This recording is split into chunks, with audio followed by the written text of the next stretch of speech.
Now there's one final principle I want to highlight before we start moving through history again, and that's something called the Hegelian principle. Named after philosopher George Hegel, it is one of the most important ideas behind Darwinism, and it can be summed up by the idea that life evolves to harmony through conflict. That's harmony through conflict. That in any given situation there is a light and dark, positive and negative, that clash with one another to create a peaceful outcome, which is a mixture of the two. To put it another way, on one side you will have a thesis, and then directly opposed to it you'll have an antithesis. As the two come into conflict with one another, the inevitable result is a synthesis of the two.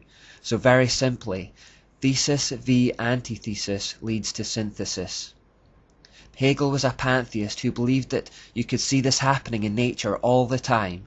Freemasons and occultists everywhere believed that this basic principle could then be used to help bring about a singular one-world order. As I mentioned previously, one of the mottos of the Illuminati is "order out of chaos." Like eugenics, they attempted to artificially advance a process that they believed was already happening naturally. Because the goal of Satan was to reverse the scattering and fragmentation that had happened in Babylon to return the world to a singular system, the idea was to keep clashing opposing ideologies together to create conflict, which would eventually lead to peaceful solutions and unity, or synthesis in other words. Do this over and over and over, and with the passing of time, all ideas would converge back into a single point. So the idea of the Illuminati was to deliberately set up opposing ideas to one another in the knowledge that the conflict would eventually cause the two to compromise and reach a middle ground. British politics is a great example of the Hegelian principle in action. Originally there was a left-wing Labour Party and a right-wing Conservative Party, and they were very distinct and stood for very different ideas. Through the years of rubbing them up against each other, however, they have both now compromised and gradually moved into the centre ground, to the extent that the British public now has no real choice at the polling office. They are voting for basically the same ideas and the same party dressed in different colours. It's partly through the Hegelian principle that the world is gradually homogenizing and separate cultures are beginning to merge into one another. Sometimes the homogenization occurs naturally as the world gets smaller, and sometimes situations are deliberately manipulated and conflicts created to aid the progress towards a one-world order.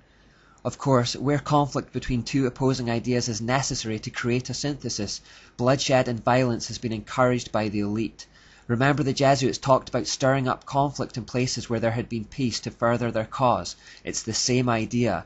The end justifies the means.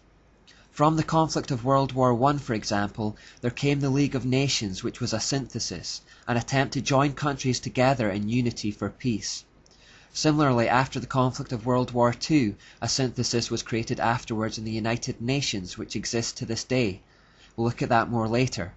Wars are a win-win situation for the elite because they don't have to fight them personally, they help keep populations down, which is one of their main aims as we have already seen, and commercial enterprises often make a lot of money from them at the expense of taxpayers.